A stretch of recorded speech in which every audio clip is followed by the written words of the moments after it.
The Philippines needs help now. The damage is hard to imagine, and it's feared that as many as 10,000 people were killed when Typhoon Haiyan slammed the country. The U.S. government is organizing emergency shipments of food and building supplies. Here in West Michigan, organizations are working to send relief, including World Renew, the disaster response arm of the Christian Reformed Church. 24-Hour News 8's Joe LaFergie spoke with the group's leader. Brian and Sue, Andrew Reiskamp and his family once lived in the Philippines. Tonight, he gives us a lay of the land and what lies ahead for relief workers.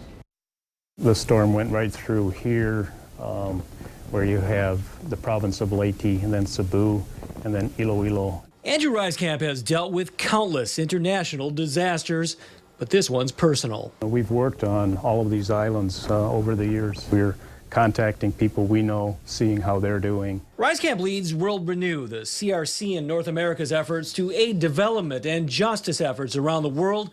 They also respond to disasters.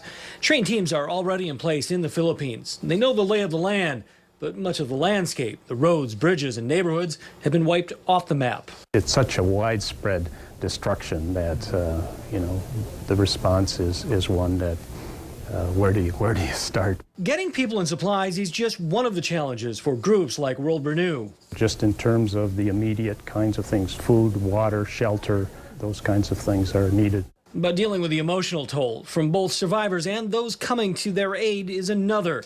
The responders are all trained in handling the emotional challenges as well. You're seeing people that have lost loved ones, and how do you counsel those people? Of course, the need will continue long after this story is no longer part of the daily news cycle. Portions of the Philippines will need to be rebuilt, and they'll need those volunteers.